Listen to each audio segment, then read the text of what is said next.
What's good, y'all? It's your boy, Coach Carl. Mr. 57 is the new 27, and I'm your Monday morning quarterback.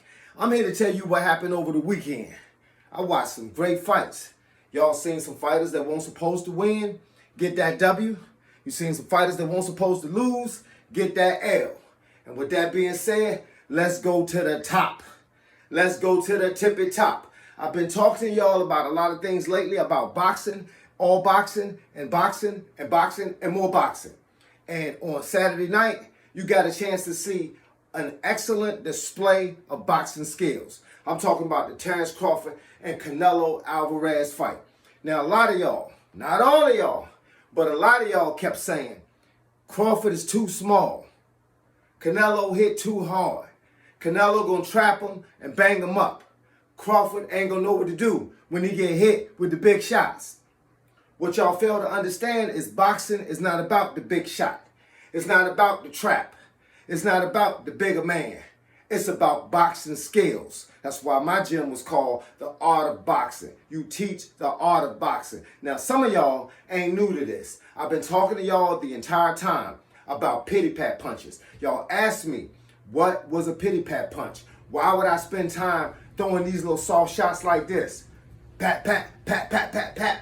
Why? Because he don't know they soft shots. And at any given time, you can pat. Boom. Boom. Anytime you can step it up. But you got to have a pity pat. Why? Because it keeps him thinking that something's coming. Let me explain to y'all what happened on Saturday night. Canelo got in the ring. He thought he was going to impose his strength and his size on what he and the rest of the world thought was the smaller man. Let me explain something to you. Smaller man really won't that smaller. Just because a person chooses to fight at a certain weight class and another person chooses to fight at a different weight class, don't make that person bigger. Just means that the person that chose to fight at the smaller weight class might not have a problem losing weight when it comes to being able to get ready for that fight. His discipline level is so high that he pushed himself to lose the weight that he needed to lose to fight the fight that he wanted to fight. So, Terrence Crawford was able to fight anything from 140 to, as you just seen, 168. Now, what happened in that fight is Canelo was expecting Terrence Crawford to bang out with him when he wanted to bang. But Terrence Crawford used that boxing IQ and said, he set me up for this particular place on the ring. He had this combination designed and ready for me as long as I chose to fight standing toe-to-toe with him. So what did he do? He spins out and back, and get back out. No, I'm not going to let you throw your combinations when you want to throw them. I'm going to let you throw them when I want you to throw them. That's the difference between boxing IQ and no boxing IQ. Terrence Crawford was able to jab, let Canelo come in, back up when he didn't want to fight, step in, got too close for Canelo to throw the big shot. He threw little shots. He got in the holding positions. He broke out, and then he started all over again. Where Canelo kept getting hit with shots. And I'm going to tell you why he got hit with a lot of shots. Because a lot of people don't fight people that throw combinations. Most people are pat, pat, pat, pat. That's all they got. But what happens when you pop, pop, pop, pop, pop?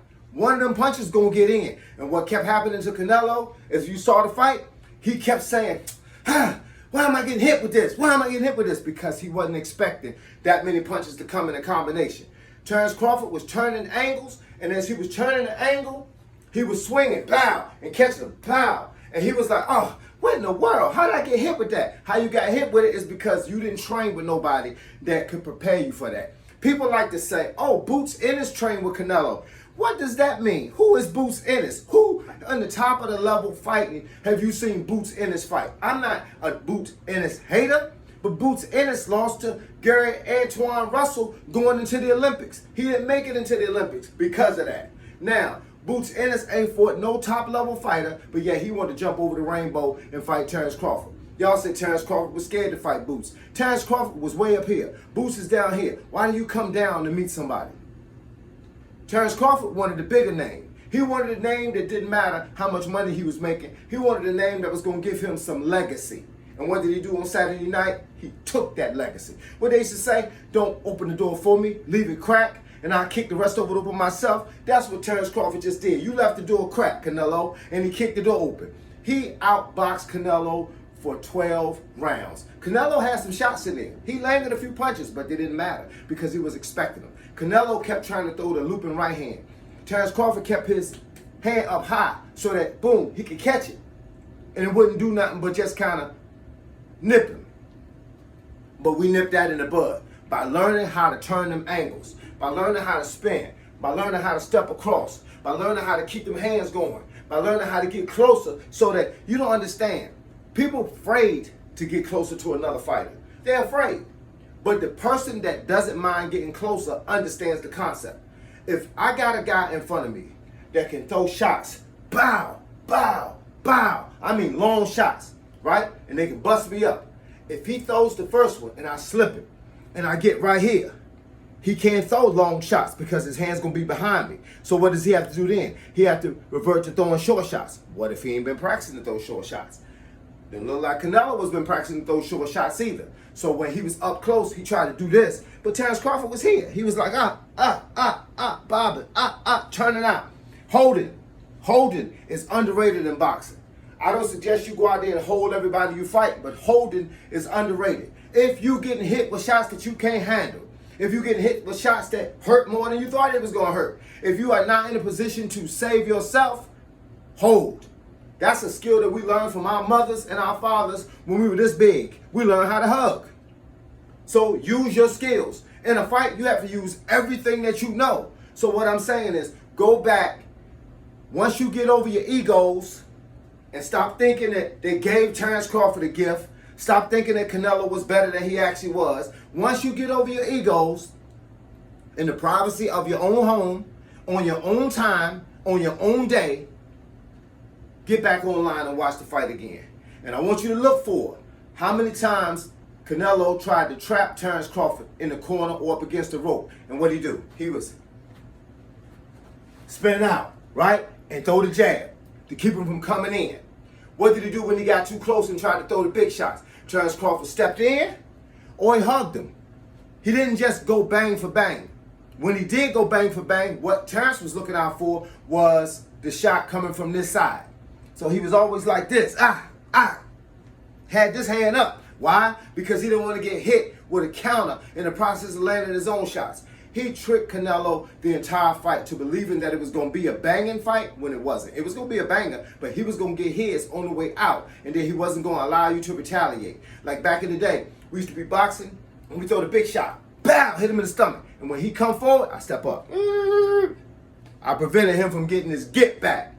Terrence Crawford prevented Canelo from the get back. So with that being said, it was an excellent display of boxing. Now, on Monday morning, everybody's saying, well, Canelo is done. He wants to retire. I don't know about all that. I don't think you should retire, Canelo. Go and get you another 150 million. It's another sucker out there. Now, as far as Terrence Crawford, y'all want him to fight David Benavidez. Why would he go from 168, which he barely made, to go way up here to a whole nother weight class and fight another guy that's been walking around for the last 20 years at a heavier weight? Boxing is about weight classes. That's why there are weight classes. Not saying that you can't go up 5 or 10 pounds, but when you start talking about going up 20 pounds, you're dealing with a guy that's like a Samoan, and you just a regular. You know what I'm saying? And that's how that go. I mean, I'm 140 pounds. I could go up and fight 150, but I'm not going up to fight 170 for a guy that's walking around at 200, coming down to 170, and I'm 140 going up to 170. Who you think gonna have the advantage in the fight? The fight is about the fight. Can I survive the fight? Watch Mayweather against Mike Tyson. Watch how Mayweather survived the fight, because Mayweather got 50 plus years, well, I should say 50 plus fights with about 30 years worth of boxing. Yeah, Mayweather understands the game. He ain't gonna let Mike hit him with none of them shots. Everybody thinking Mike gonna crown Mayweather. All I'm saying is this: Mike, you was great in your time, but right now is not your time. You know that it's a money grab. Everybody know it's a money grab. Mike gonna grab that money, that 20 or 30 million, and he gonna go home and he gonna be happy. He don't care if he get beat. Why should he care? People don't understand. We don't care about the things y'all think we care about. There's a lot of people online right now that can't stand Coach Carl. And for nothing that I done, they just look at me and they say he's an ugly, bald-headed, big lip, big nose, big ear guy, and I don't like him. And I'm saying, How does that make me feel? Why do you think we care? Why do you think Mike Tyson's gonna care if you like him or not? You don't gotta like him no more, like you ain't gotta like me no more. It's all good. As long as I'm saying something that makes sense and you agree or don't agree or just agree to disagree, then we all good. You ain't gotta like me. You ain't gotta knock on my door and give me no milk and cookies. You ain't gotta meet me at the playground and push me in the swing. You ain't gotta see me on my bike fall off and bring over a towel so I can wipe my knee off. We ain't gotta go through all that. But I appreciate you. But with that being said, I want y'all to get online. I want y'all to go to this fight. I want y'all to look at it more than one time. I want y'all to leave some comments at the bottom. And then I want to have an educated conversation about this fight. Because this fight was excellent. And no, I'm not comparing Terrence Crawford to Mayweather, saying he beat Canelo better than Mayweather. Man, it's a different time. That was about 4, 5 years, 6 years ago. All right? Maybe longer than that. It was about that long. But Terrence Crawford is today. He is the champion today. He is the #1 pound for pound today. Let's stop worrying about who did it yesterday, who gonna do it tomorrow. Today, let's celebrate Terrence Crawford and his win. And with that being said, as y'all see, I got my weightlifting gloves. I'm over here training because I got some work to do. So, with that being said, thank y'all for logging into my channel. Thank y'all for hitting the like button. Thank y'all for subscribing, most importantly. Thank y'all for hitting the notification icon so you can be notified every time I drop a new video. And with that being said, your Monday morning quarterback is about to check out. Holla at your boy on the flip side, because right about now, I gotta go.